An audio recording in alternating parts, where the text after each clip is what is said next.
Le phénomène qui est dénoncé dans ce reportage tue chaque année entre 260 000 et 390 000 personnes dans le monde, soit entre 20 et 30% du nombre de tués sur les routes.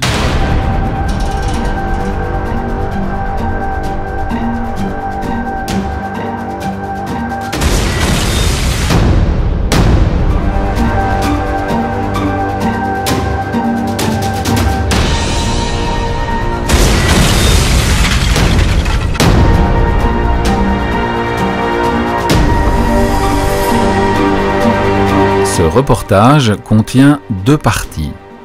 La première partie consiste à vous informer sur un sujet très méconnu de la population. La deuxième partie, elle, reprend des questions qui ont été posées aux différents intervenants ainsi que leurs réponses. Voilà le programme de notre première enquête sur l'absence de vigilance. Chaque année, au niveau mondial, 1 300 000 personnes meurent dans un accident de la circulation. Le phénomène qui est dénoncé dans ce reportage tue chaque année entre 260 000 et 390 000 personnes dans le monde, soit entre 20 et 30% du nombre de tués sur les routes. Un camion qui sort de la route sans explication, un autocar qui percute une file à l'arrêt, une voiture qui percute un rail de sécurité sont des drames qui arrivent fréquemment. Il suffit de regarder le journal télévisé pour s'en rendre compte. En Belgique, la somnolence est responsable de 10 à 20% des accidents mortels sur nos routes et entre 20 et 30% des accidents mortels sur autoroute. Cette réalité est loin de constituer un phénomène anodin. En Angleterre, 25% des accidents sont dus à la somnolence. Aux États-Unis, 100 000 accidents sont dus à des conducteurs souffrant d'absence de vigilance. Chaque année, 1500 personnes décèdent aux États-Unis suite à ce type d'accident. Alors on pourrait très bien se dire que l'absence de vigilance est un sujet qui ne concerne que les utilisateurs du réseau routier. Or ce n'est pas tout à fait exact puisque des maisons médicales s'occupent particulièrement de ce genre de phénomène-là qui produisent également des accidents de travail dans d'autres secteurs d'activité que dans celui du transport. De 1990 à 1999, 18 accidents de train sont liés à la somnolence des conducteurs. Dans l'industrie chimique, l'accident de Bhopal est dû à l'absence de vigilance d'un opérateur. Dans l'industrie nucléaire, l'accident de Three Mile en Islande et celui de Tchernobyl, dû à la fatigue des opérateurs, ont fait de nombreux morts.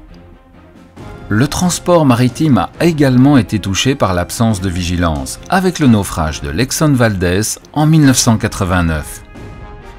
Outre les conséquences humaines, les accidents causés par la somnolence ont un impact économique impressionnant. Rien que pour les accidents de la route, le coût total représente environ 1,8 milliard d'euros au Royaume-Uni et 4,8 milliards d'euros en Allemagne.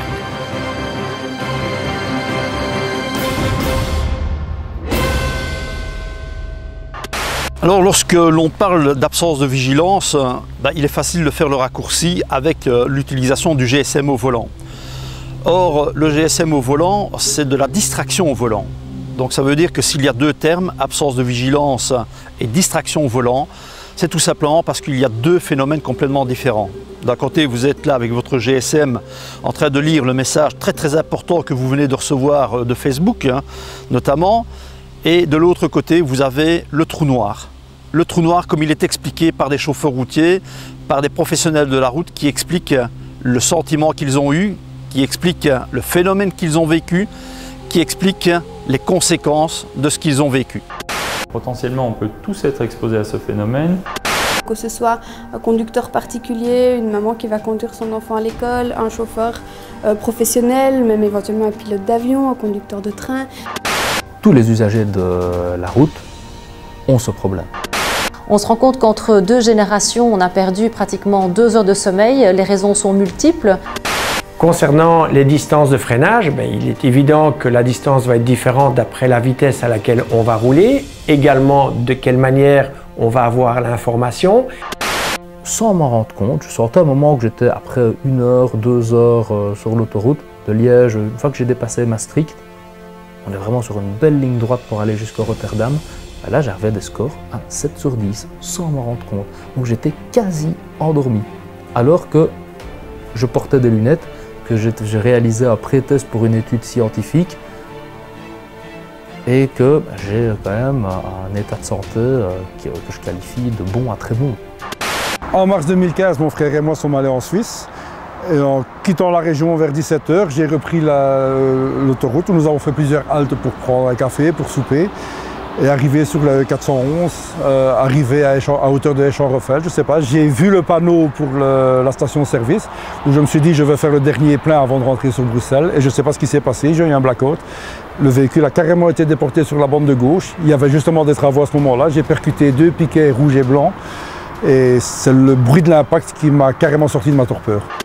J'étais au volant de mon camion en 1990 sur une autoroute en Allemagne en direction de Munich et puis je suivais une voiture depuis quelques kilomètres et je la voyais bien loin devant moi et puis je ne sais pas ce qui s'est passé, ça a été le trou noir.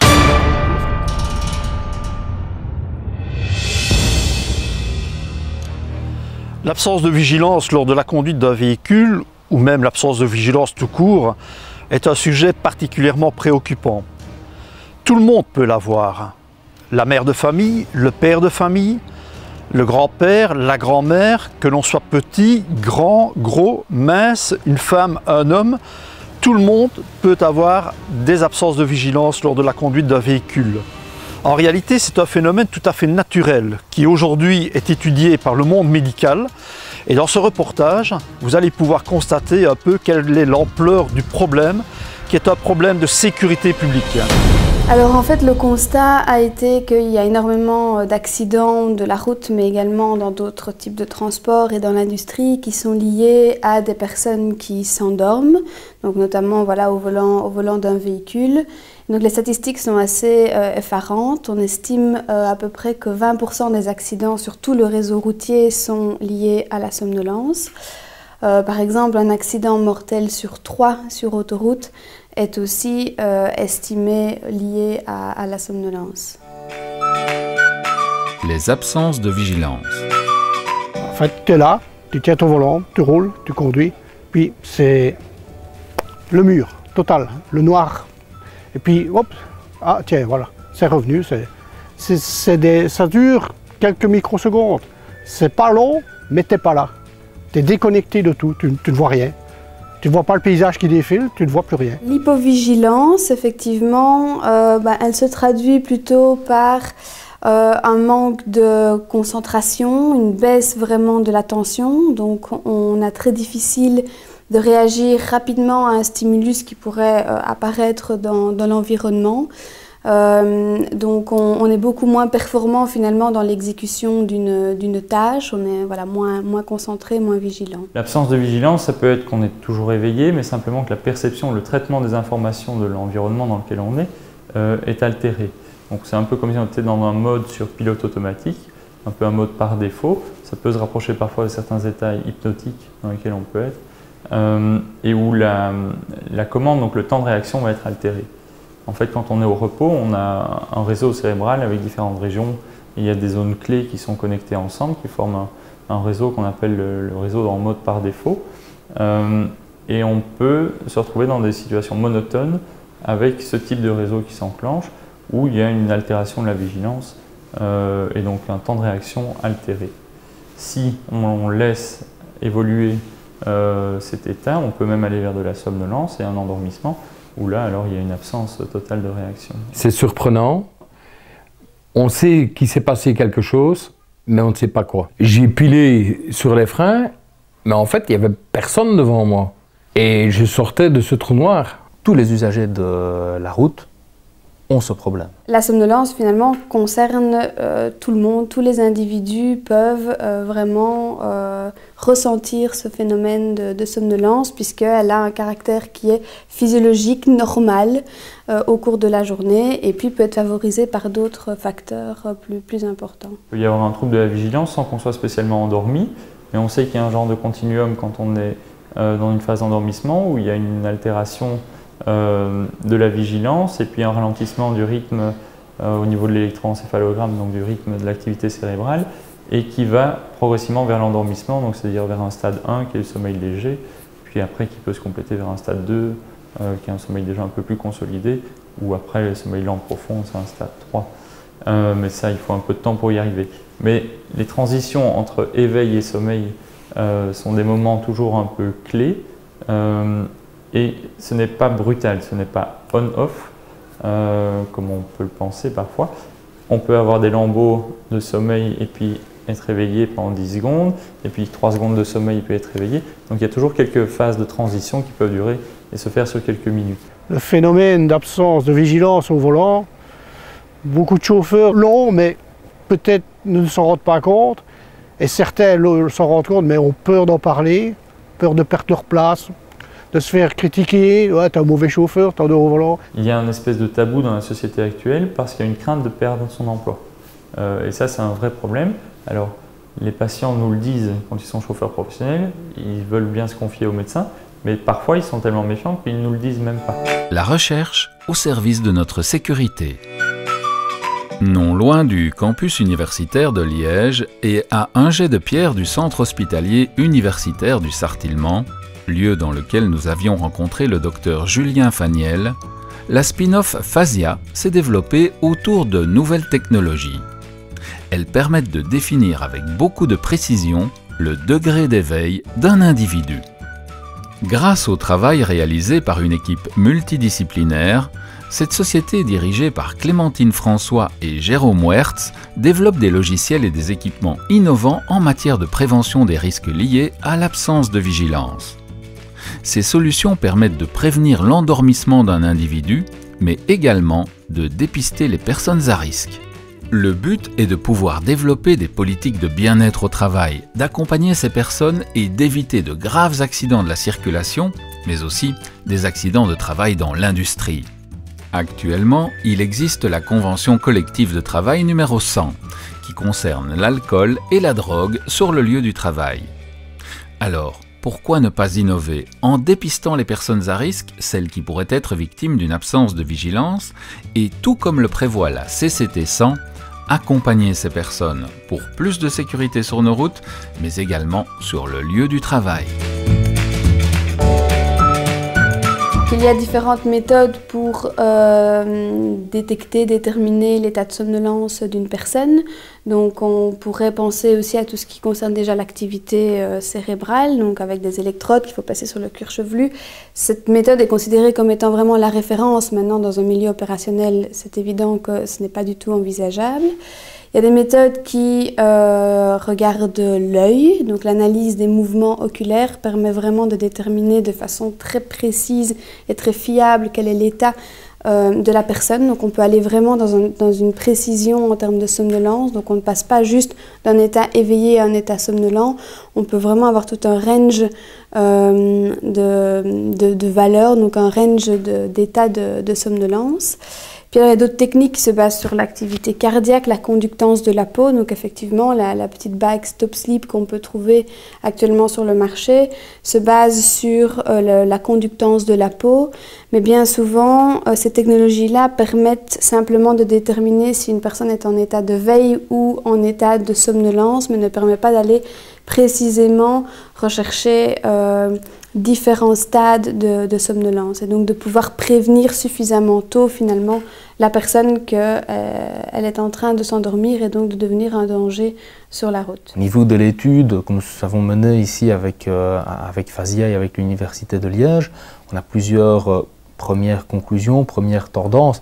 La toute première, c'est que l'utilisation de ce dispositif permet de pouvoir mesurer la problématique de la somnolence au volant, et déjà même sur des petits groupes étudiés, on remarque déjà près de 10% du trajet qui est effectué. Les travailleurs se retrouvent sur un score de plus de 5 sur 10 sur l'échelle de la somnolence. Je rappelle, 0 est une personne parfaitement éveillée, 10 est une personne qui est totalement endormie, et donc on fait déjà 10% du trajet en étant déjà à moitié somnolent, à moitié endormi, en tout cas au-dessus d'un seuil qui peut représenter un danger. Ensuite, les autres tendances que nous avons pu remarquer, c'est toujours cette association avec les facteurs individuels et les facteurs professionnels. On remarque que parmi les facteurs individuels, l'effet du genre n'a pas pu être mesuré parce que, comme dans la majorité des travaux qui sont faits sur la somnolence, on les réalise dans le secteur des transports et que le secteur des transports est associé à une très grande population masculine. Et donc, dans le cadre ici de l'étude qu'on a réalisée, on est également dans les mêmes tendances. Alors, au niveau des nouvelles technologies, nous avons eu l'opportunité de tester plusieurs petits modèles de la société Stop Sleep, une société de la région de Toulouse qui développe en collaboration avec l'Université de Toulouse ce petit baguier qui permet de pouvoir déceler les absences de vigilance lors de la conduite d'un véhicule.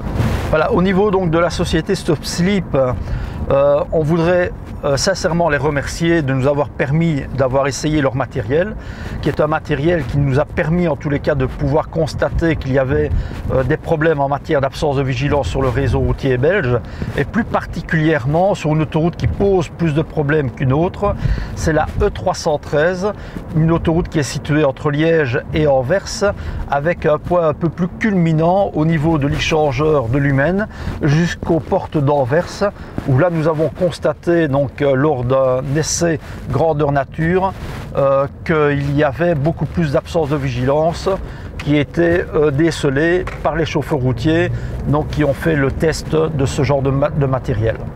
L'avantage d'analyser les mouvements oculaires, c'est qu'on peut vraiment aller rechercher énormément d'informations au niveau de l'œil, donc les mouvements des paupières, les mouvements du globe oculaire, d'en extraire toute une série de paramètres oculaires qui sont indicateurs de l'état de somnolence. Donc l'œil reflète vraiment l'activité du cerveau et donc finalement cela nous permet d'avoir différents stades de somnolence et donc de pouvoir prévenir suffisamment tôt une personne que son état de somnolence devient trop important et donc dangereux pour continuer à conduire un véhicule. Et vous n'avez pas peur que la technologie permette à certains employeurs dans le secteur du transport routier de licencier des gens parce qu'ils seraient soumis peut-être un peu plus que d'autres à cette problématique d'absence de vigilance? Je pense que la sensibilisation au phénomène doit être effectivement prise en considération. Je crois qu'il est important pour un employeur de pouvoir déterminer effectivement aussi son employé est plus sujet qu'un autre à ce genre de phénomène et à ce moment-là peut-être d'adapter les horaires de cet employé-là en particulier. La deuxième partie reprend des questions qui ont été posées aux différents intervenants ainsi que leurs réponses.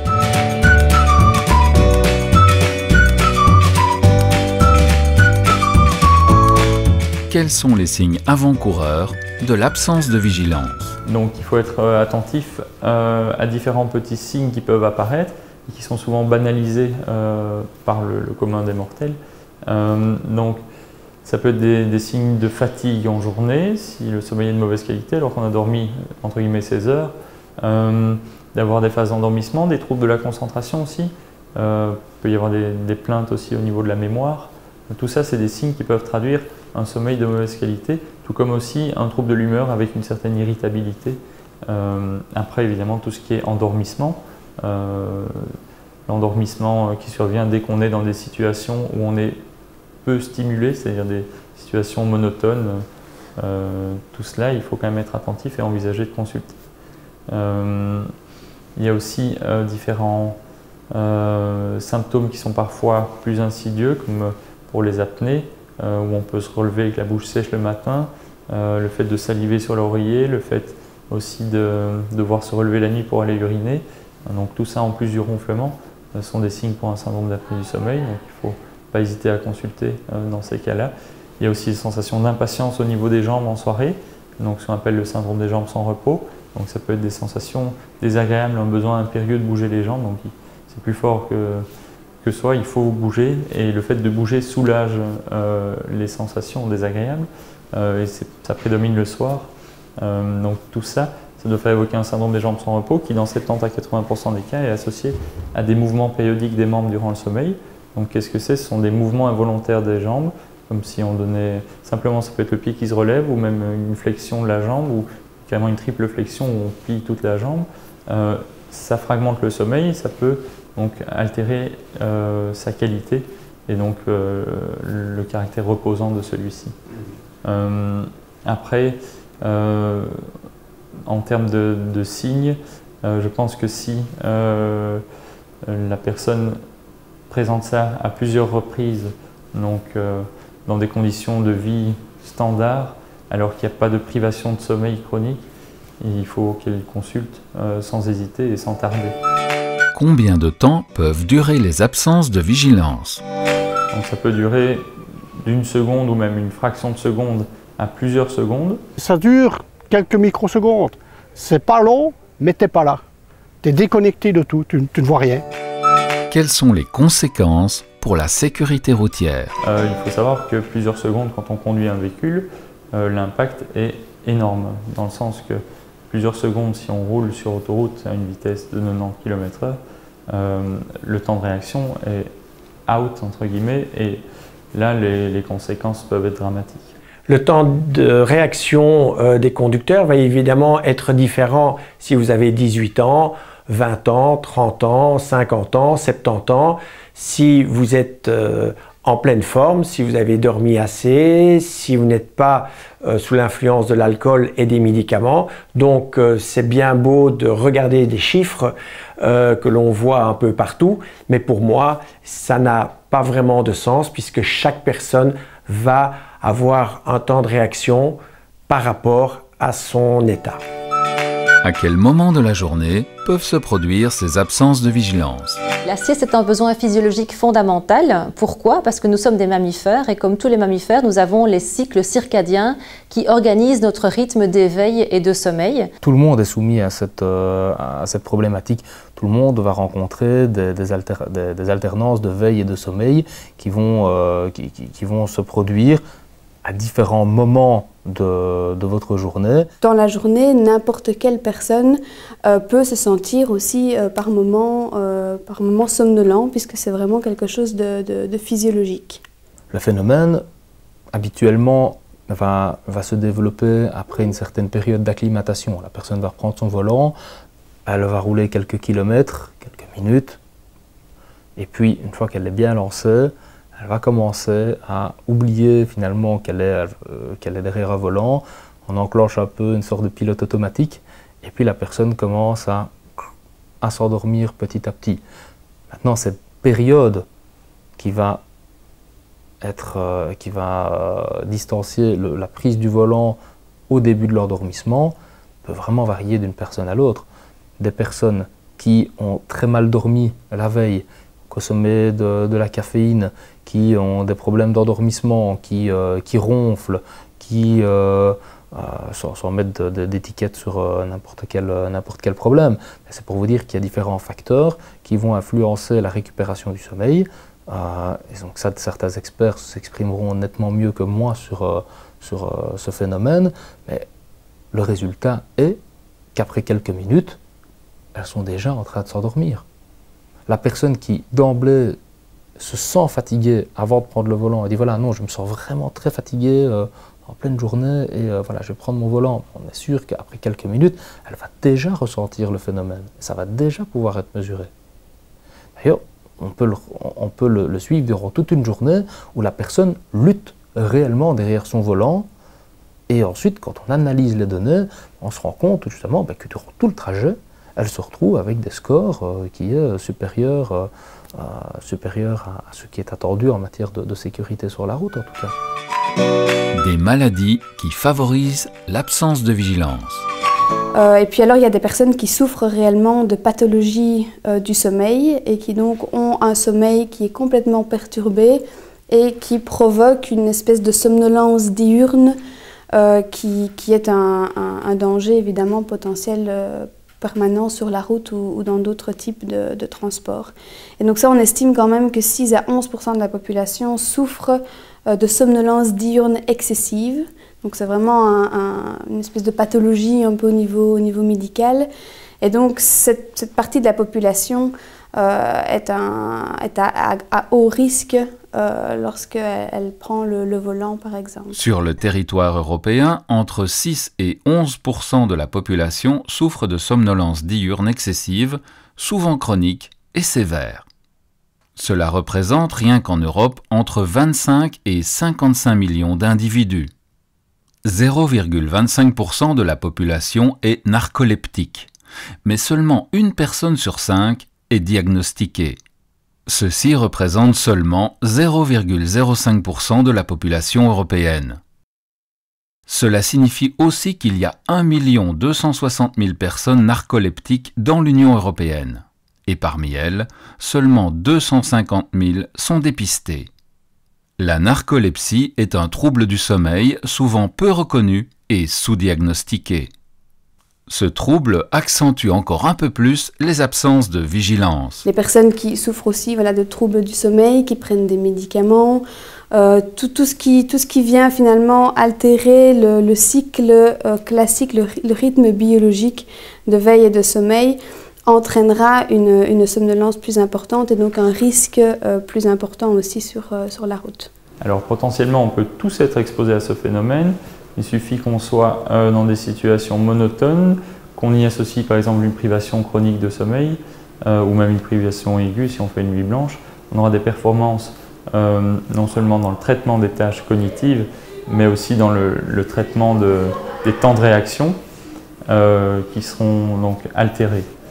Dans ce sens-là, en fait, il y a aussi des maladies de la somnolence ou de la vigilance qui peuvent aggraver le tableau.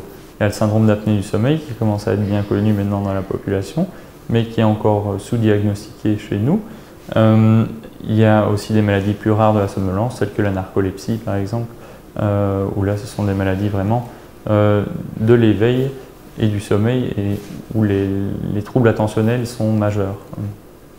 Donc il y a finalement différents facteurs qui vont venir influencer l'hypovigilance d'une personne qui est par exemple au volant de son véhicule. Donc il y a bien sûr la somnolence et ça a été notre première priorité chez Phasiat pour vraiment détecter ce phénomène de somnolence au volant.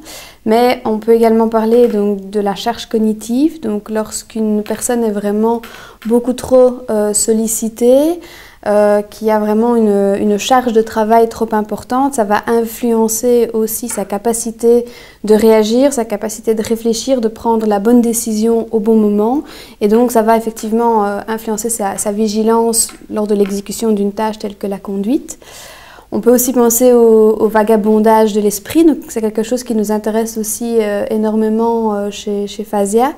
Donc lorsqu'une personne est plutôt centrée sur ses pensées internes et donc pas attentive à ce qui se passe au niveau de l'environnement extérieur et donc elle n'est pas attentive finalement à la tâche qu'elle est en train d'effectuer. C'est un réel facteur de risque aussi sur la route.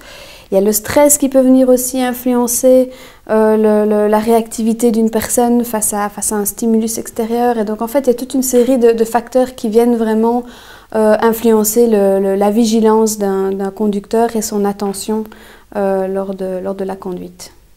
La syncope, c'est vraiment une perte de connaissance qui peut venir de plusieurs origines. Ça peut être un malaise qu'on appelle vagal, où c'est donc une origine, une baisse de la tension artérielle par exemple, et où on a un mécanisme de mise au repos entre guillemets avec une perfusion du cerveau qui est inadéquate et qui fait qu'on a cette espèce de trou noir où on peut tomber. Ça peut venir sur un problème cardiaque parfois aussi, sur les problèmes de troubles du rythme cardiaque. Et après, il y a toujours un diagnostic différentiel dans les pertes de connaissance entre ce qui est syncope, donc origine cardiaque, ou ce qu'on appelle une syncope vagale, et les malaises d'origine épileptique. Donc l'épilepsie, c'est aussi un problème de société qui est assez fréquent et qui peut donner des altérations de la vigilance, qui peuvent être soit brutales avec la crise tonico-clonique généralisée, donc c'est la crise grand mal que tout le monde connaît généralement, mais il y a aussi des crises d'épilepsie qui sont partielles, et donc on peut avoir une altération de la vigilance à ce moment-là, au moins partiellement, c'est-à-dire dans le traitement des informations, alors qu'on a l'air bien éveillé, mais on ne perçoit pas son environnement correctement. Donc ça, c'est aussi un autre problème, mais qui peut faire l'objet d'un autre débat. À côté de ça, il y a tout ce qui est pathologie du sommeil, donc par exemple les ronflements, s'ils sont sonores et s'ils sont présents depuis longtemps, et qu'il y a en plus une somnolence ou une fatigue en journée qui s'associe, il faut évoquer un syndrome d'apnée du sommeil, qui est une pathologie qui est relativement fréquente, qui touche au moins 4% de la population chez nous en Belgique, et qui a un impact énorme en termes de fatigue, de somnolence. Et donc il faut le dépister et le traiter. Il y a des traitements qui existent. Il y a des tas d'altérations du sommeil aussi d'autres origines. Il peut y avoir des mouvements périodiques des membres qui fragmentent le sommeil. Il peut y avoir des maladies de la somnolence comme la narcolepsie ou comme l'hypersomnie idiopathique. Parfois ça peut être même aussi des parasomnies, ça veut dire du somnambulisme, des choses comme ça. Tout ce qui en fait fragmente le sommeil et crée des éveils durant la nuit, qu'on en ait conscience ou non, parce que l'éveil peut être court et on ne s'en rappelle pas en journée, tout cela altère la qualité du sommeil et donc impacte la qualité de l'éveil en journée, donc le lendemain.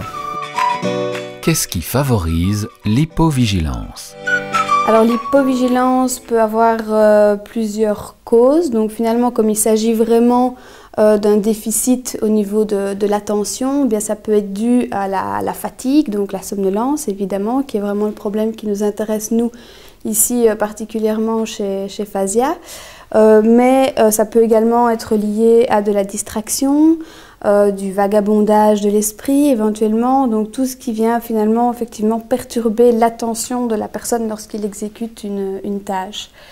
Alors pour le problème de la somnolence en particulier, là de nouveau il y a plusieurs facteurs qui rentrent en jeu.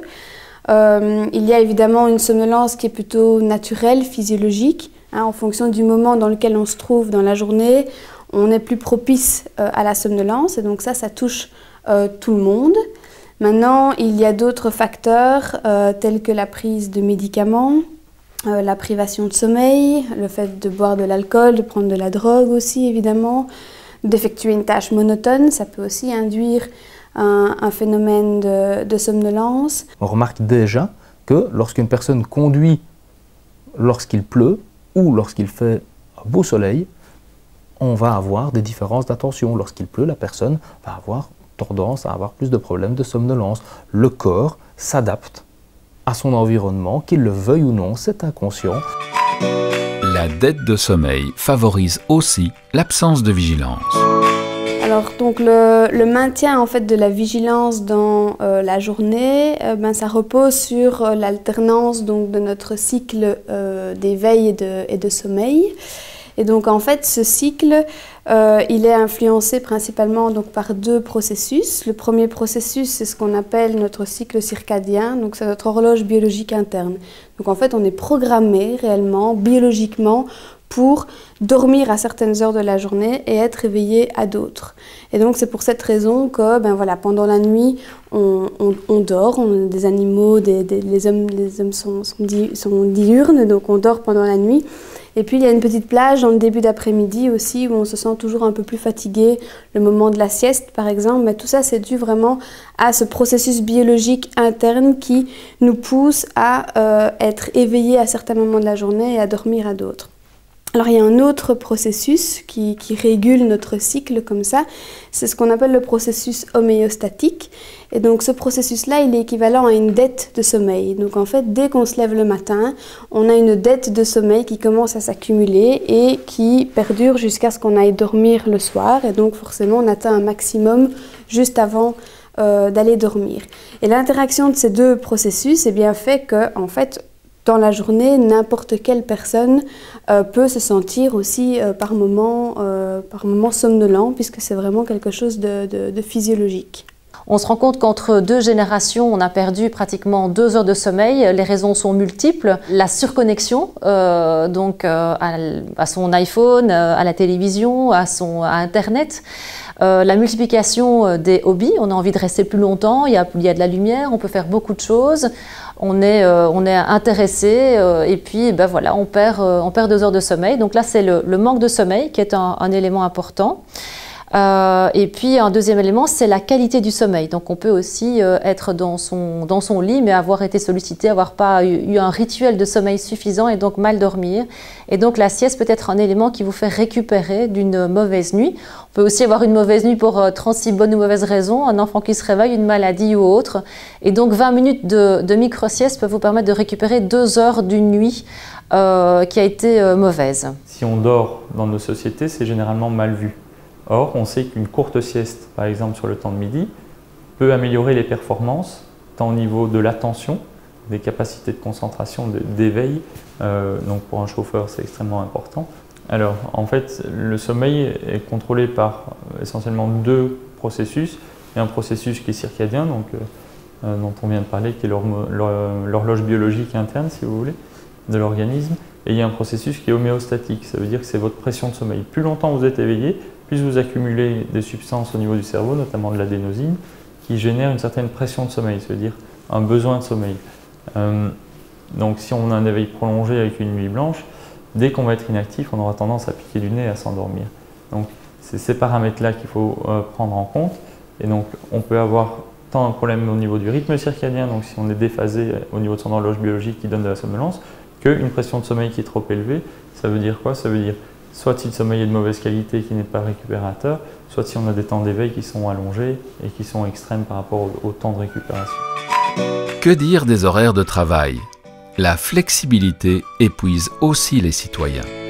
Donc, quand on a aussi des personnes qui se disent d'emblée « je ne suis absolument pas du matin », évidemment ces personnes-là risquent plus que d'autres d'avoir une baisse de vigilance lorsqu'elles sont derrière un volant que des personnes qui se disent « ah non, moi 6 h du matin, de toute manière je me réveille au chant du coq, tous les matins son réveil, et moi je prends mon volant à ce moment-là et j'ai aucun problème de vigilance évidemment ». Et là je pense qu'il y a, dans le monde du travail, il y a vraiment un gros changement à faire.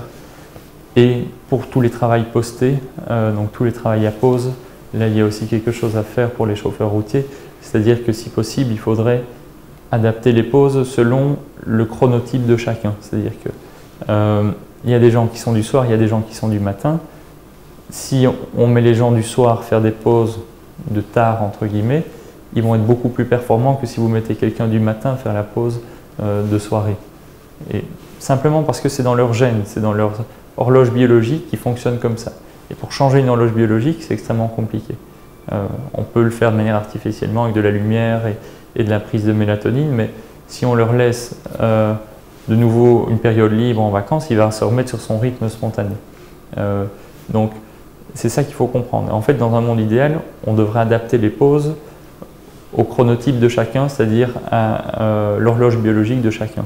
Et de dire que la personne qui, si on fait un questionnaire, se sent mieux en soirée et plus efficace, travaille mieux en soirée, ben, il faut lui privilégier des pauses de soirée ou de nuit. Il y a des gens qui sont des couches tard, des extrêmes du soir, qui ont même parfois ce qu'on appelle un syndrome de retard de phase, donc qui vont dormir vers 5 h du matin. Ceux-là, ils pourront vous faire la nuit, mais sans problème. Mais il ne faut pas leur demander d'être opérationnel à 11 h du matin ou 10 h du matin. Parce que là, c'est la phase où ils dorment habituellement. C'est tout ça qu'il faut un peu comprendre. Et là, il y a une conscientisation vraiment dans le monde de l'emploi qu'il faut essayer de faire bouger. Ouais. Peut-être un peu plus pour les chauffeurs routiers professionnels qui donc ont des horaires des fois un petit peu plus décalés, qui sont poussés parfois à conduire tard le soir, pendant la nuit. Et donc ça favorise évidemment l'apparition de la somnolence et donc d'hypovigilance également. Ce n'est pas l'idéal. On sait que le sommeil, typiquement, pour qu'il soit de bonne qualité et qui permette d'avoir un état d'éveil performant, parce qu'en fait la qualité du sommeil se mesure à l'état d'éveil qu'on a en journée, il doit être plus ou moins régulier. C'est-à-dire qu'il faut avoir évidemment la quantité d'heures nécessaires, mais c'est préférable d'avoir des rythmes réguliers, ça veut dire des horaires de coucher et de lever qui ne varient pas trop. Donc quand on est dans des changements de pause très rapides comme ça, on déstructure en fait complètement notre rythme biologique interne, donc on a un rythme circadien, et on sait très bien que si on est déphasé par rapport à notre rythme circadien, les performances cognitives et donc tout le traitement des tâches ou des signaux de notre environnement, tout cela est altéré. Si je vous parle du cycle circadien, beaucoup d'entre vous ne savent pas de quoi je veux parler. Par contre, si je vous parle d'horloge biologique, alors dans ce cas-là, un plus grand nombre pourra comprendre où je veux en venir. Nous avons des individus avec une horloge biologique. Chaque individu est unique et il comporte une horloge biologique propre à lui. Certains sont faits pour être levés tôt, d'autres sont faits pour être levés un peu plus tard. Imaginez-vous si vous avez un travailleur qui est un lève-tard et que vous l'obligez à se lever à 4 h du matin pour faire le travail, c'est une personne qui sera plus soumise à l'absence de vigilance qu'un autre travailleur qui est un lève-tôt par exemple. D'où l'importance aujourd'hui d'engager un chauffeur routier dans une société, non pas parce qu'il a un permis de conduire en ordre qu'ils soient en ordre de formation continue ou de sélection médicale, mais plutôt d'engager du personnel en fonction de leur horloge biologique et en fonction bien évidemment du travail qu'il va devoir faire sur une journée de travail. Garder ses distances sur la route pour préserver sa vie et celle des autres. Alors lorsque l'on conduit un camion, on entend très régulièrement parler des distances de sécurité. En Europe, les distances de sécurité entre deux poids lourds qui se suivent est de 50 mètres. Or, 50 mètres avec un poids lourd lancé à 90 km/h, c'est également 2 secondes qui sont parcourues. D'où l'importance de garder ces distances de sécurité, puisque bloquer, freiner ou réagir avec un poids lourd qui fait 40 voire 44 tonnes au sol en 2 secondes, c'est pratiquement impossible à faire. Lorsque l'on a une absence de vigilance au mauvais moment, c'est également une absence de vigilance qui va durer entre quelques fractions de secondes et ça peut aller jusqu'à 5 voire 6 secondes d'après les chercheurs. 5 secondes avec un camion lancé à 90 km/h, c'est également 125 mètres qui vont être parcourus sans que réellement le chauffeur ne soit derrière le volant. Il y est physiquement, mais il n'y est pas mentalement. Et donc à partir de ce moment-là, sur 125 mètres, voire plus, tout peut arriver. Le temps de réaction des conducteurs va évidemment être différent si vous avez 18 ans, 20 ans, 30 ans, 50 ans, 70 ans. Si vous êtes en pleine forme, si vous avez dormi assez, si vous n'êtes pas sous l'influence de l'alcool et des médicaments. Donc c'est bien beau de regarder des chiffres que l'on voit un peu partout, mais pour moi, ça n'a pas vraiment de sens puisque chaque personne va avoir un temps de réaction par rapport à son état. Concernant les distances de freinage, il est évident que la distance va être différente d'après la vitesse à laquelle on va rouler, également de quelle manière on va avoir l'information et ce que j'ai déjà pu constater sur des circuits, c'est-à-dire qu'on va avoir un même véhicule dans les mêmes conditions et on va demander à certaines personnes de freiner à la même vitesse au même endroit. Nous pouvons être par exemple 10, eh bien nous aurons 10 distances de freinage différentes, alors qu'ici on ne demande que simplement appuyer sur la pédale de frein. Et pour certaines personnes, freiner veut dire quelque chose et pour quelqu'un d'autre ça veut dire autre chose, c'est-à-dire que pour certains freiner c'est caresser la pédale de frein et d'autres ça veut dire qu'il faut appuyer tellement fort que l'ABS va se mettre en marche. Donc pour un même terme, eh bien pour 10 personnes différentes, on va avoir 10 résultats différents. De nouveau, pour moi, les chiffres sont importants, mais je ne tiens jamais compte des chiffres, je ne crois que ce que je vois. Il existe aussi des faux amis sur la route. On a la consommation de caféine. On remarque que plus on consomme de la caféine, et moins on a des bons scores en matière de somnolence. Donc là, je rebondis sur les faux amis. Quand on parle de caféine, on parle du thermos de café qu'on a à côté de soi sur son siège, mais maintenant on a les bacs de boissons énergisantes qu'on achète par pack de 6 et où on se dit, voilà, maintenant, je ne vais pas citer de marque, mais on a l'impression qu'on va avoir des ailes après avoir consommé cette boisson. C'est évidemment un faux ami et on remarque que la présence de cette boisson énergisante sur l'organisme va avoir d'énormes impacts au niveau cardiaque, au niveau respiratoire, au niveau de l'hydratation, au niveau de la dépendance, au niveau du sommeil. Et donc nous avons des personnes ici qui sont surboostées d'une certaine manière avec cette boisson énergisante-là, mais qui épuisent leur organisme et donc qui vont présenter des problèmes de somnolence également qui sont associés. On va avoir les impacts de l'activité physique. Plus une personne, après son travail, plus elle va réaliser une activité physique régulière, et plus elle aura un meilleur score de somnolence. Alors maintenant, quand on pose la question aux travailleurs, on leur dit, est-ce que vous pratiquez une activité physique? On leur pose la question lors des visites médicales. Ils vont nous répondre, je fais déjà assez de sport quand je suis derrière mon volant. Et on sait très bien que lorsqu'elle pratique cette activité physique-là régulièrement, elle se met en sécurité à travers différents problèmes de santé, mais également par rapport aux risques auxquels elle est exposée. La consommation de tabac, même chose. Je pense qu'il faut sensibiliser aussi sur l'hygiène de vie, c'est aussi l'alimentation et la consommation, donc le café, des choses comme ça qui peuvent aussi avoir un impact sur la vigilance. Le stress aussi, peut altérer et donc générer parfois, donc, quand il y a une forte anxiété ou une forte charge de stress, ça peut favoriser le développement d'insomnie et donc il peut y avoir évidemment une perturbation du sommeil avec une fatigue en conséquence en journée et donc ça a un impact. Mais c'est vraiment une prise de conscience en termes de médecine du sommeil, de savoir que il y a des traitements, c'est des pathologies qui existent, mais dans la grande majorité, on sait les traiter, on sait les améliorer. Donc pour que la personne retrouve une qualité de vie et des compétences quasi à la normale. Faire tomber les tabous sur l'absence de vigilance. Il y a tout un dépistage et un travail de santé publique à faire pour qu'il y ait une conscientisation au niveau des employeurs et au niveau des employés et que cette stigmatisation de la somnolence soit bannie. Il y a par exemple un travail qu'on pourrait faire en termes de valorisation d'une courte sieste en journée. Si on dort dans nos sociétés, c'est généralement mal vu. Or, on sait qu'une courte sieste, par exemple sur le temps de midi, peut améliorer les performances, tant au niveau de l'attention, des capacités de concentration, d'éveil. Donc pour un chauffeur, c'est extrêmement important. L'Europe est particulièrement un continent qui n'est pas favorable à la sieste.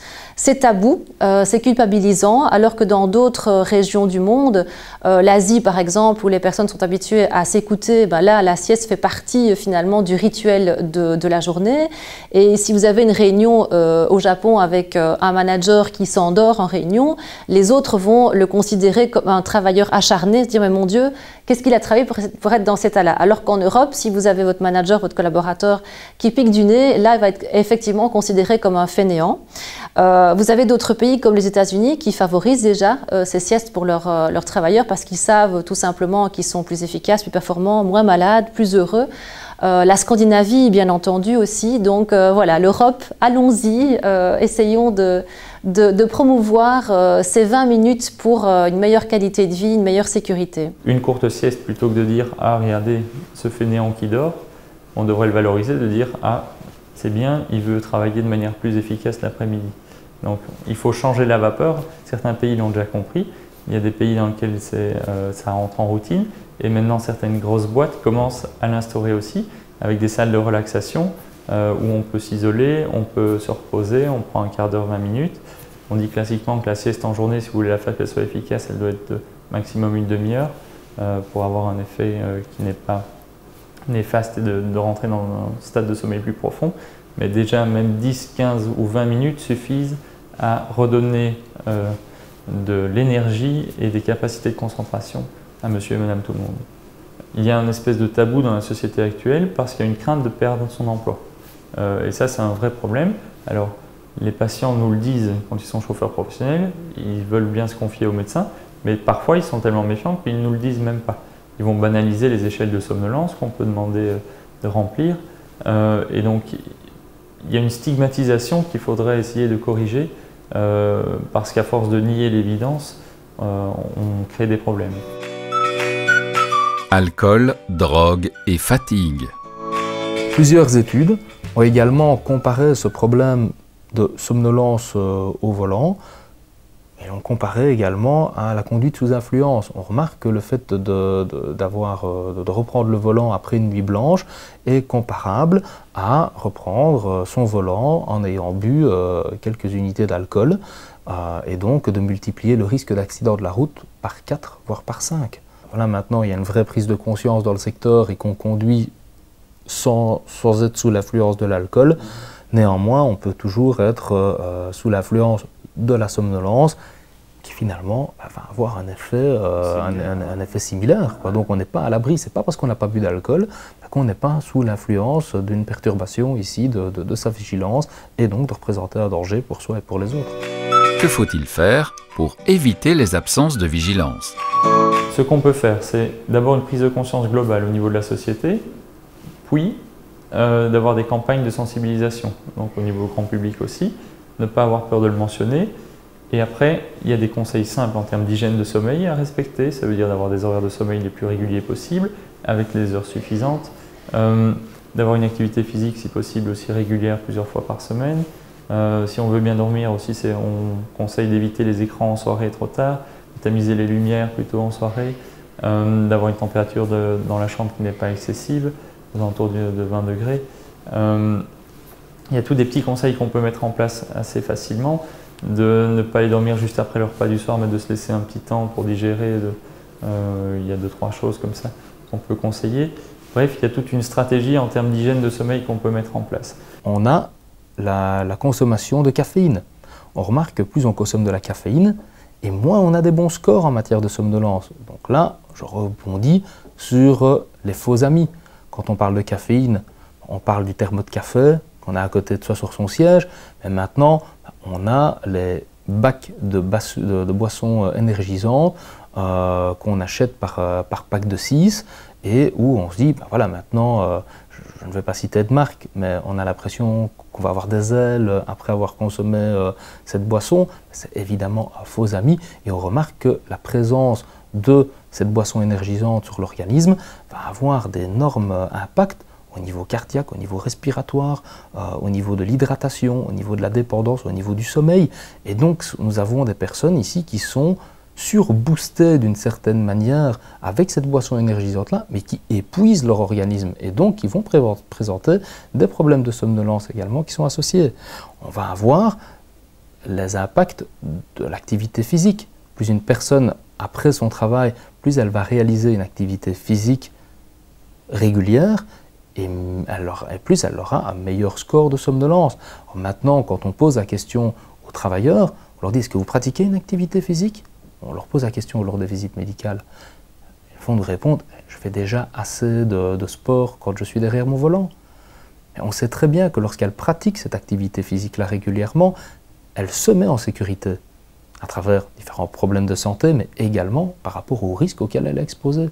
Alors, je pense qu'il y a une démarche de prévention, de conscientisation de la population, d'accès aux soins et de mise à disposition des traitements de simplification. Alors, pour les problèmes de sommeil, il y a toute une partie qui peut être traitée de manière non pharmacologique ou sans traitement invasif, avec des conseils d'hygiène de sommeil ou, si on part sur les traitements de syndrome d'apnée, avec la CPAP, donc, qui est le masque à pression positive continue, qui est un traitement qui est non invasif.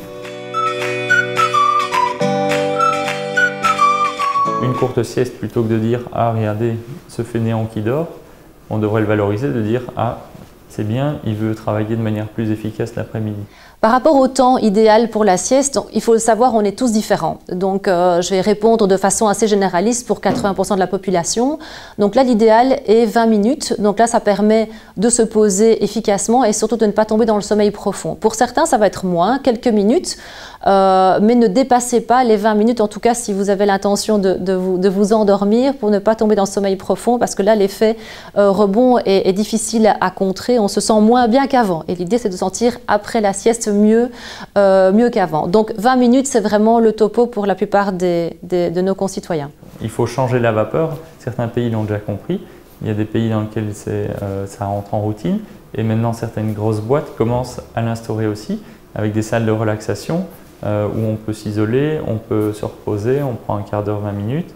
On dit classiquement que la sieste en journée, si vous voulez la faire qu'elle soit efficace, elle doit être de maximum une demi-heure pour avoir un effet qui n'est pas néfaste et de rentrer dans un stade de sommeil plus profond. Mais déjà, même 10, 15 ou 20 minutes suffisent à redonner de l'énergie et des capacités de concentration à monsieur et madame tout le monde. Donc ça, c'est quelque chose de fréquent, mais qu'il ne faut pas du tout banaliser. C'est l'accès donc aux siestes. Dans notre société occidentale, c'est vu comme un échec, entre guillemets. C'est le faible qui va dormir, alors que au contraire, on montre qu'on a une meilleure productivité, des meilleures capacités de concentration, d'attention si on fait une sieste en journée. Donc les Japonais l'ont compris par exemple, et certaines grosses entreprises aussi, du style Google, etc., qui mettent en place des locaux pour la détente. Les idées préconçues sur l'absence de vigilance. Il y a des faux amis dans cette problématique. Et donc on a tous des idées reçues, de se dire voilà, je vais boire une tasse de café, je vais mettre un peu de musique, je vais ouvrir la fenêtre, je vais téléphoner, voilà, on a des petites techniques dès qu'on commence un peu à piquer du nez quand on est derrière son volant, Mais malheureusement, ou plutôt heureusement, on a pu mettre en évidence que c'était justement des faux amis et que rien ne remplace le fait d'avoir une bonne hygiène de vie et de respecter certaines règles de repos lorsqu'on est derrière un volant.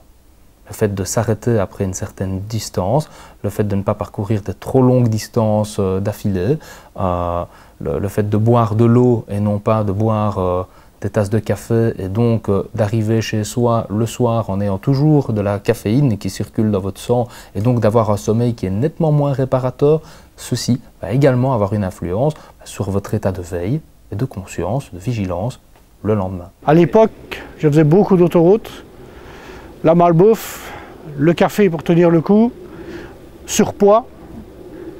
Puis je suis arrivé en 1998 où j'ai arrêté l'international. J'ai repris une hygiène de vie un peu plus régulière, faire un peu de sport et j'ai perdu du poids. Et depuis, mes absences de vigilance se sont estompées et à l'heure actuelle, je n'en ai plus du tout. Faut-il instaurer un plan de prévention dans les entreprises ? Actuellement, il existe la Convention collective de travail numéro 100, qui concerne l'alcool et la drogue sur le lieu du travail. Alors, pourquoi ne pas innover en dépistant les personnes à risque, celles qui pourraient être victimes d'une absence de vigilance, et tout comme le prévoit la CCT 100, accompagner ces personnes pour plus de sécurité sur nos routes, mais également sur le lieu du travail. En matière de prévention, vous l'aurez compris que l'absence de vigilance fait partie de toutes nos attentions, puisque cette absence de vigilance peut tuer des travailleurs, mais elle peut également tuer le père ou la mère de famille qui est juste devant un camion dont le chauffeur aurait une absence de vigilance. Cette absence de vigilance peut également tuer le père de famille qui n'aurait pas vu une file à l'arrêt par exemple, qui n'aurait pas vu un obstacle, tout simplement à cause de cette absence de vigilance. D'où l'importance aujourd'hui de déceler, d'informer, mais également de former les travailleurs à une prévention correcte, une prévention fiable sur cette absence de vigilance de façon à éviter de nombreux morts dans les années prochaines. Le sommeil autodéclaré de la personne durant la journée. Si une personne se sent déjà fatiguée durant la journée, vous pouvez être sûr que lorsqu'elle met le dispositif sur ses yeux et qu'on capte les images, ces images-là vont être associées à une échelle de somnolence qui est déjà qualifiée de dangereuse.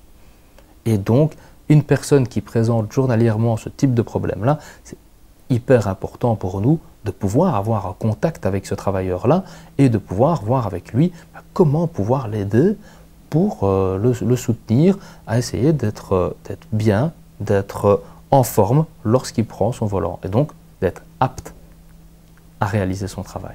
Je pense que la sensibilisation au phénomène doit être effectivement prise en considération. Je crois qu'il est important pour un employeur de pouvoir déterminer effectivement si son employé est plus sujet qu'un autre à ce genre de phénomène et à ce moment-là peut-être d'adapter les horaires de cet employé-là en particulier. En synthèse de cette démarche, l'employeur est responsable du bien-être de ses travailleurs. Il doit évaluer et il doit éviter le développement des maladies professionnelles et des accidents du travail. Dans ce cadre-là, il travaille en collaboration avec son service interne et avec son service externe et ensemble, ils vont réaliser l'analyse de risques auxquels sont exposés les travailleurs. Dans le cadre de la problématique que nous sommes en train de traiter là pour l'instant, on aborde le risque d'être exposé aux accidents de la route suite à un problème d'hypovigilance par somnolence. À partir du moment où l'employeur a pu identifier cette problématique-là dans le cadre de son analyse de risque, il évalue au milieu de l'ensemble des autres risques et si maintenant ce risque apparaît comme étant une des priorités, il l'intègre également avec les autres risques dans son plan global de prévention, qu'il traduit également dans un plan annuel d'action. Et dans ce plan d'action, il est tout à fait envisageable de penser qu'il va premièrement mesurer l'ampleur du problème, voir est-ce que oui ou non, je sais que mes travailleurs sont exposés d'après la littérature internationale, ils sont chauffeurs, ils sont automatiquement exposés aux problèmes de vigilance sur la route. Maintenant, dans quelle mesure est-ce qu'ils sont plus exposés, moins exposés que les autres? Quels sont les facteurs sur lesquels, quels sont les facteurs prédictifs qui sont le plus présents chez eux? Tout ça en collaboration avec son service de médecine du travail et avec son service interne de prévention. Ensuite, une fois qu'on a identifié ça, il peut, de manière nettement plus efficace, appuyer sur ces leviers et sur les items qui sont le plus présents. Et de là, avoir une campagne de prévention sur mesure et qui est parfaitement adéquate. Et dans ce cas-là, de pouvoir agir sur les différents déterminants de la santé, dans les facteurs individuels, hausse du BMI. Ah oui, on se rend compte que d'année en année, on voit que le BMI dans le secteur du transport est en train d'augmenter. Le tabac, la consommation de boissons énergisantes. Il y a différentes thématiques qui peuvent apparaître comme ça. Le sommeil, le chronotype, adapter les horaires des travailleurs en fonction de leur chronotype. Et également des facteurs professionnels, les types de route, les conditions météorologiques, prévoir les temps de pause, tous ces différents aspects-là qui peuvent être d'un coup traduits dans son plan d'action et ensuite mesurés pour voir quels sont les effets, en effet, sur la survenue des accidents et donc d'éviter des coûts directs, des coûts indirects, des coûts humains et des dommages ici et la mise en danger de l'ensemble des usagers de la route afin de, in fine, réduire le nombre de polytraumatisés sur les routes. Parce que tout le monde est exposé à ce problème. Le but, effectivement, pour certaines entreprises d'utiliser ce genre de technologie, c'est effectivement de venir avec un plan de prévention complet, d'identifier des facteurs peut-être personnels, des facteurs qui sont plutôt liés au trajet effectué par les employés. Donc, par exemple, est-ce que ce sont des trajets parfois peut-être un peu trop longs, des trajets qui sont trop monotones, il faudrait peut-être un peu varier les trajets, les horaires de travail. Et puis effectivement, peut-être donc les nouvelles technologies donc du type que celles qu'on développe ici chez Fasia, le but n'est évidemment pas de pénaliser le travailleur, ni donc l'employé, le chauffeur, mais bien sûr que du contraire de l'aider. Donc de pouvoir déjà le prévenir que son niveau de somnolence devient trop important, qu'il faudrait peut-être faire juste une petite pause, une petite sieste, et puis d'adapter un peu son mode de vie, son rythme de vie différemment afin d'éviter d'avoir ce genre de phénomène qui apparaît. Donc l'idée c'est vraiment de venir avec un espèce de plan de prévention un peu adapté à chaque travailleur. Pour voilà, éviter d'avoir des accidents et des phénomènes de somnolence trop importants et trop souvent pendant la journée. Le CECOP ITSRE remercie les différents intervenants pour l'éclairage qu'ils apportent sur ce sujet. Nous espérons sincèrement que vous pourrez tirer les meilleurs enseignements de ce reportage et ainsi éviter des erreurs que tout le monde peut faire. Nous vous souhaitons une bonne route et de beaux voyages, mais surtout, restez prudents, car des gens vous aiment et vous attendent chez vous, à la maison.